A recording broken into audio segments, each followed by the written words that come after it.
Fala pessoal, tudo bem com vocês? O São Paulo comete muitos erros técnicos, abusa dos cruzamentos, corre riscos e fica no empate com o Ituano nesse primeiro jogo da terceira fase na Copa do Brasil. Chega mais, eu sou o Chico Garcia, inscreva-se no canal e vamos juntos.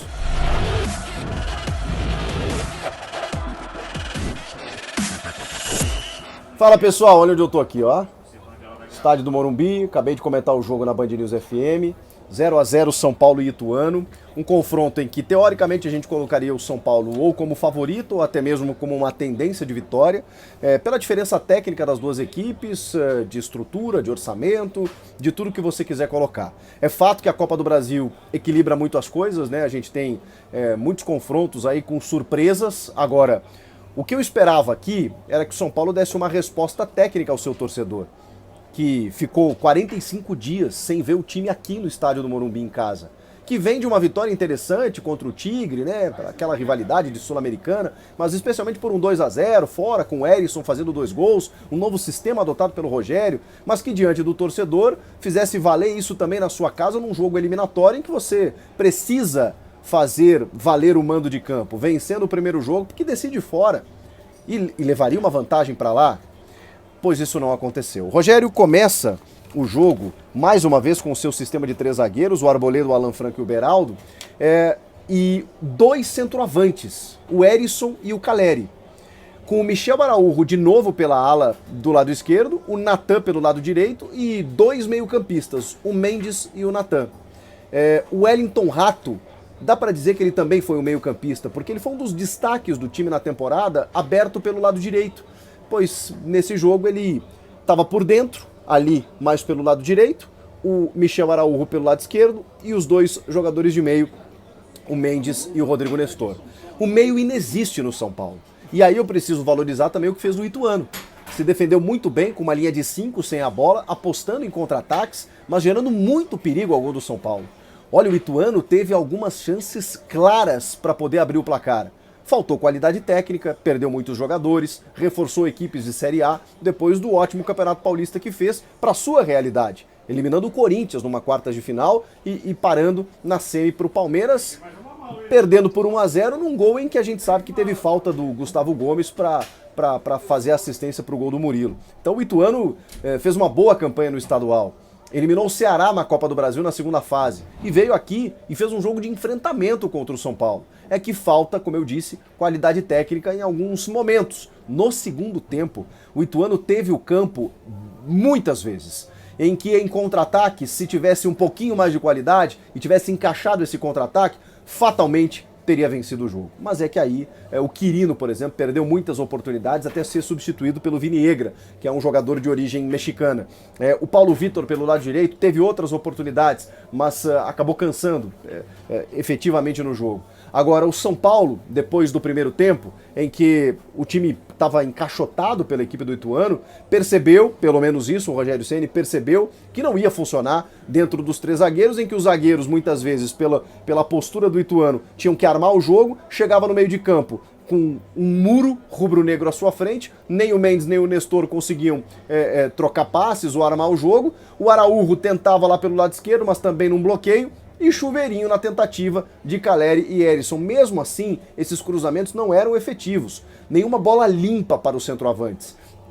E o Jefferson Paulino não tinha feito nenhuma defesa no primeiro tempo. Fez uma intervenção numa levantada do Araújo em que ele sai por cima do Caleri, inclusive. O Nestor toca por cima e o Marcel, que havia entrado inclusive no lugar do Carlão lesionado, acaba salvando em cima da linha. Foi a chance mais clara do São Paulo, esse toque por cima do Nestor. Agora, o Persson teve um gol perdido, o Paulo Vitor teve um gol em que ele pega pelo lado esquerdo e ele poderia ter avançado e não avança, ele breca. Mas se ele avança em direção ao goleiro Rafael, o Arboleda estava na marcação, mas meio à distância, ele poderia ter feito o gol.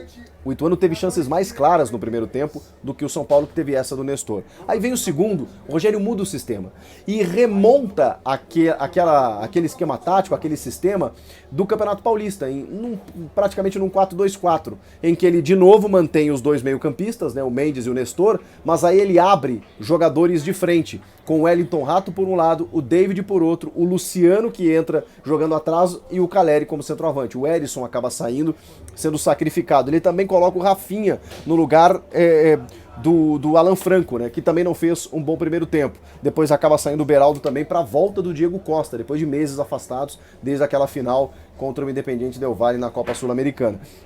Mas enfim, o sistema mudou para um 4-2-4, linha de 4. Rafinha, que jogou muito tempo, muitos jogos como terceiro zagueiro no ano passado, jogou como lateral. 2 zagueiros, o Arboleda e o Beraldo, até ser substituído depois do Diego Costa, e no lado esquerdo, por enquanto, o Michel Araújo. Lá no final, ele bota o garoto Patrick e devolve o Araújo por dentro. O Araújo fez um segundo tempo muito ruim. Aliás, como todo o time do São Paulo. O São Paulo errou muito em tomada de decisão. Impressionante, erros técnicos individuais. Muitas vezes os jogadores tinham a bola, tinham a possibilidade de um cruzamento, e foram 57 no total, segundo o Footstats, mas muitos desses cruzamentos para a defesa afastar, nas costas do defensor, em cima da marcação. Não foram cruzamentos efetivos. E por que o São Paulo teve tantos cruzamentos? Porque não tem uma articulação, não tem um meio campo a ponto de conseguir construir o jogo por dentro. Tem que abusar dos lados. No primeiro tempo isso não funcionou. No segundo, com essa pressão, abrindo o David e o Rato, sim, você teve mais volume. São Paulo conseguiu agredir, tirar um pouco mais o Ituano da zona de conforto, mas só com volume, sem muita efetividade, sem o Jefferson Paulino trabalhar. Porque muitas vezes o David, o Natan no primeiro tempo, que depois acabou saindo para a entrada do Rafinha, o Rato pela direita, o Araújo, muitos erros técnicos de passe, de escolhas, de quando você precisa chutar você passa, quando você precisa passar você chuta, entregando a bola no pé do adversário, o Ituano criando muitos contra-ataques por conta desses erros do São Paulo. Até o goleiro Rafael, em reposição de bola, todo mundo errou, impressionante. E aí o torcedor começa a pegar no pé, a pressão começa a aumentar, o apupo começa a surgir, e aí a perna vai pesando, e aí o São Paulo só em levantamento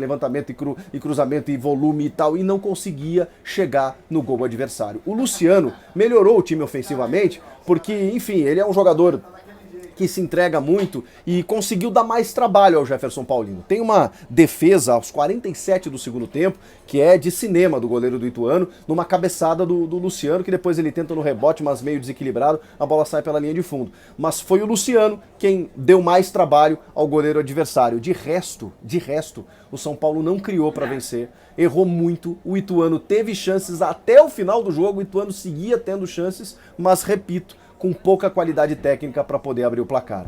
Foi um resultado que, difícil a gente falar em justiça, mas eu acho que ninguém mereceu vencer, porque se faltou essa qualidade técnica individual, muitas vezes, por parte dos jogadores do São Paulo, faltou também efetividade por parte do Ituano.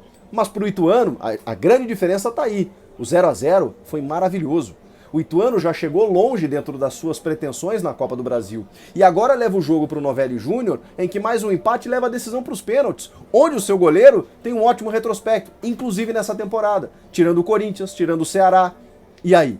O São Paulo vai ter que vencer o jogo lá no Novelli Júnior, se quiser avançar para as oitavas de final. Mas mais do que isso, mais do que essa fase da Copa do Brasil, mais do que a questão matemática de precisar vencer, mais do que isso, nós estamos falando de uma atuação terrível do São Paulo, que desagradou o torcedor, que aplicou vaias nos jogadores saindo do gramado, dizendo não é mole não, eu tô cansado de time amarelão. Porque é isso, o São Paulo vai acumulando fracassos, mas ao mesmo tempo desempenhos insatisfatórios. Você vai vendo o São Paulo jogar e você não vai enxergando esperanças, expectativas, perspectivas. Você vê um São Paulo que vence um jogo fora da Sul-Americana, opa, agora vai, novo sistema. Chega no Morumbi, não consegue vencer o Ituano e joga mal, com erros técnicos. É impressionante o que acontece com o São Paulo. Não sei o que vocês acharam. Público de 28 mil pessoas, baixo, né, para o tamanho do Morumbi, mas mesmo esses torcedores que estiveram aqui numa terça-feira, num jogo às 9h30 da noite, não gostaram. Apoiaram até quando deu, mas olha, o São Paulo irritou o seu torcedor na noite dessa terça-feira. O que vocês acharam do jogo? Comenta aqui, inscreva-se no canal, eu volto na próxima. Tchau!